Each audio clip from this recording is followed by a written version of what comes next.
बहुत ही मजबूत स्थिति में है। आप भी ये महसूस करते हैं कि बैंकों की फाइनेंशियल हेल्थ अब काफी सुधरी हुई स्थिति में है।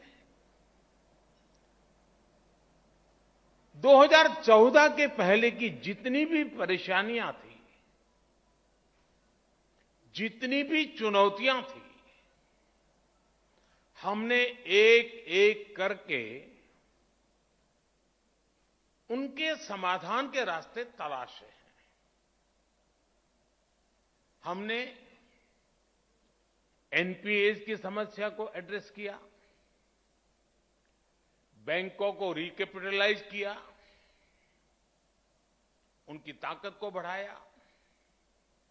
हम आईबीसी जैसे रिफॉर्म्स लाए, अनेक कानूनों में सुधार किए,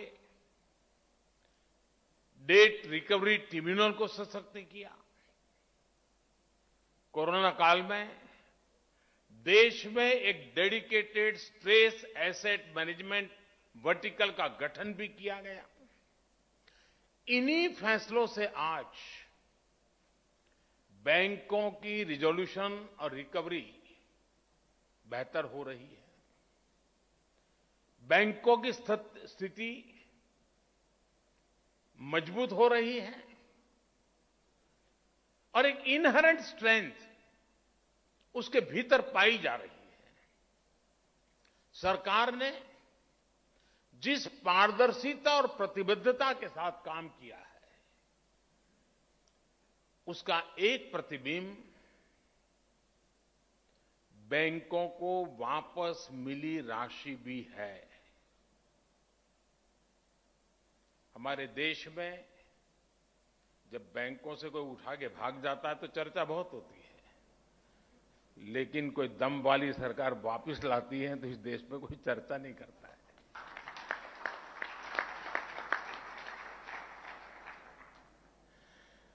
पहले की सरकारों के समय जो लाखों करोड़ रुपए फंसाए गए थे, उनमें से 5 लाख करोड़ रुपए से अधिक की रिकवरी की जा चुकी है। हो सकता है आप उस लेवल के लोग बैठे हैं, आपको 5 लाख करोड़ बहुत बड़ा नहीं लगता होगा,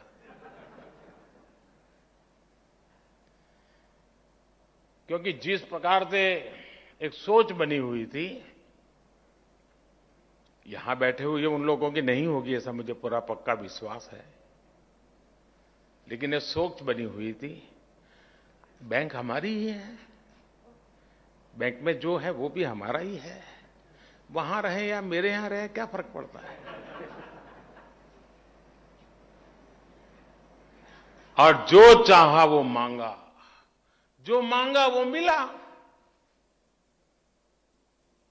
और बाद में पता नहीं था कि 2014 में देश निर्णय कुछ और कर देगा। सारी स्थितियां साफ हो गई।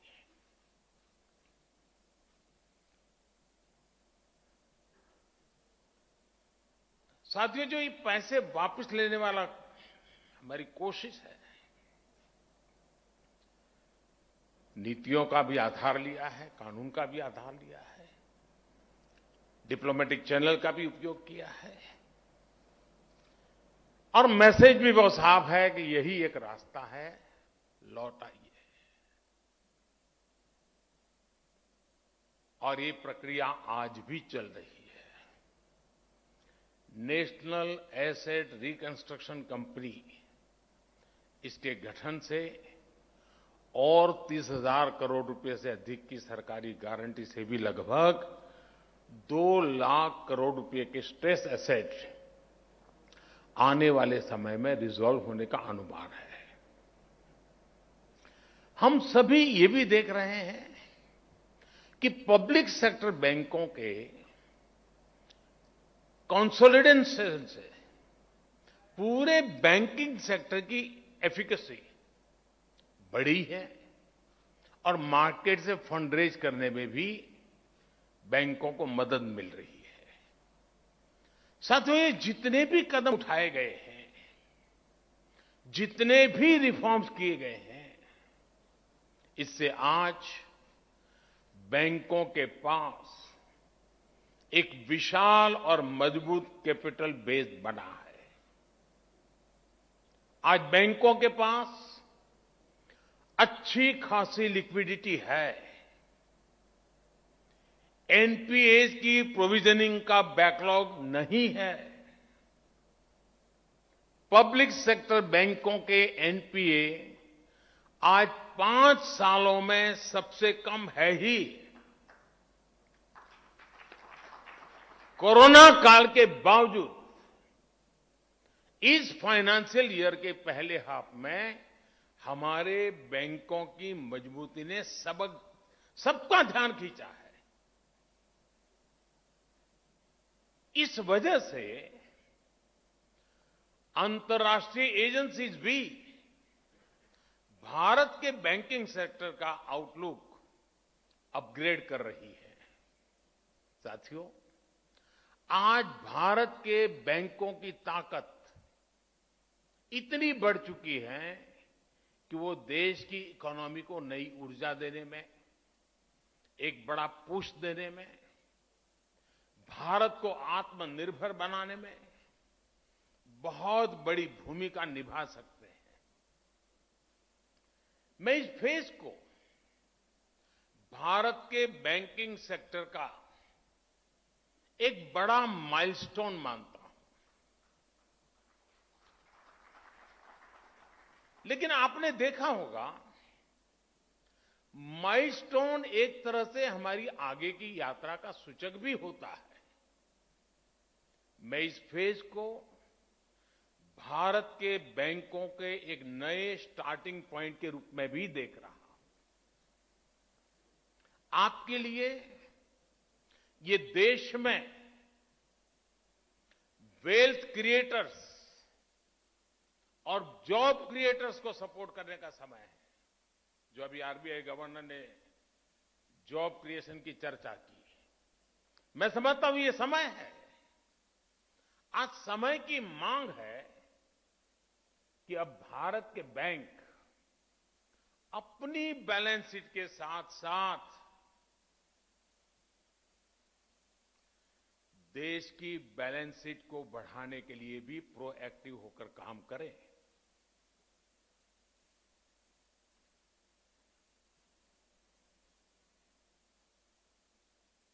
कस्टमर आपके पास, आपकी ब्रांच में आए, ये इंतजार मत कीजिए। आपके कस्टमर की, कंपनी की, एमएसएमईज की जरूरतों को एनालाइज करके उनके पास जाना होगा, उनके लिए कस्टमाइज सॉल्यूशन देने होंगे। जैसे मैं उदाहरण देता हूं कि उत्तर प्रदेश के बुंदेलखंड इलाके में और तमिलनाडु में 2 डिफेंस कॉरिडोर बने। अब सरकार तेजी से वहां काम कर रही है। क्या उस कॉरिडोर के आसपास जुड़ी हुई जितनी बैंक ब्रांचेज है, क्या कभी उनको आपने बुलाया, उनसे मीटिंग की कि भाई डिफेंस कॉरिडोर बन रहा है, मतलब एक पूरा डिफेंस का नया सेक्टर यहां आ रहा है, बैंक प्रोएक्टिवली क्या कर सकती है? डिफेंस कॉरिडोर आने से ये चीज आने की संभावना है। कौन कौन कैप्टन्स हैं जो इसमें आएंगे, कौन छोटे चेन होंगे, एमएसएमईज होंगे जो इसकी सपोर्ट सिस्टम में आएंगे। इसके लिए हमारा बैंक का अप्रोच क्या होगा, प्रोएक्टिव अप्रोच क्या होगा, हमारी अलग अलग बैंकों के बीच में कंपटीशन कैसे होगी, द बेस्ट सर्विसेज कौन देता है। तब तो जाकर के भारत सरकार ने जिस डिफेंस कॉरिडोर की कल्पना की है, उसको धरती पर उतारने में विलंब नहीं लगेगा। लेकिन ठीक है भाई, सरकार ने डिफेंस कॉरिडोर बनाया है, लेकिन मेरा तो उसी पर ध्यान है। क्यों? और 20 साल से हमारा एक वेल सेटल्ड क्लाइंट है, चल रही है गाड़ी, बैंक भी चल रही है, उसका भी चल रहा है, हो गया। तो इससे होने वाला नहीं है। साथियों, आप अप्रूवर हैं और आपने पढ़ेंगे।